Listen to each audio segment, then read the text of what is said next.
आजादी के अमृत महोत्सव के मौके पर नई दिल्ली के साहित्य कला एकेडमी में तेलुगु शोरा का एक कवि सम्मेलन मुनक्किद किया गया, जिसकी सदारत हैदराबाद से ताल्लुक रखने वाले तेलुगु फिल्म डायरेक्टर, राइटर्स और शायर डॉक्टर विडेपल्ली कृष्णा ने शिरकत की। और इस मुशायरे की खास बात ये रही कि दिल्ली जैसी गैर तेलुगु रियासत में आंध्रा और तेलंगाना से ताल्लुक रखने वाले तेलुगु शोरा को एक प्लेटफॉर्म पर लाना और तेलुगु अदब को फरोग देना था। इन तेलुगु शोरा को मुत्तहद करने में आदि लीला फाउंडेशन के कौमी सदर डॉक्टर आदि नारायण का काफी अहम रोल रहा है। जिन शोरा ने इस कवि सम्मेलन में अपना कलाम पेश किया, इनमें गुंटूर से ताल्लुक रखने वाली CH सोशलम्मा,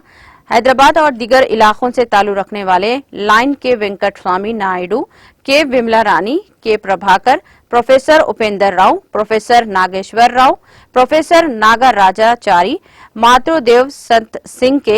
के बी श्रीधर, इंडियन बैंक के दीपक वगैरह ने भी अपने कलाम पेश किए। प्रोग्राम की सदारत साहित्य कला एकेडमी के सेक्रेटरी डॉक्टर के श्रीनिवास राव ने की और तेलुगु अफराद की हौसला अफजाई की। शुरका में बाज ऐसे शायर भी थे जो इस वक्त मरकजी हुकूमत के कई शोबों में अहम खिदमात अंजाम दे रहे हैं, लेकिन तेलुगु जबान की मोहब्बत ने अभी भी इनको तेलुगु अदब से जोड़े रखा है। इस मौके पर डॉक्टर आदि नारायण ने ऐलान किया कि वो हर तीसरे महीने में इस तरह की एक नशिस्त का एहतमाम करेंगे और दिल्ली जैसे शहर में मजीद तेलुगु लोगों को जोड़ेंगे।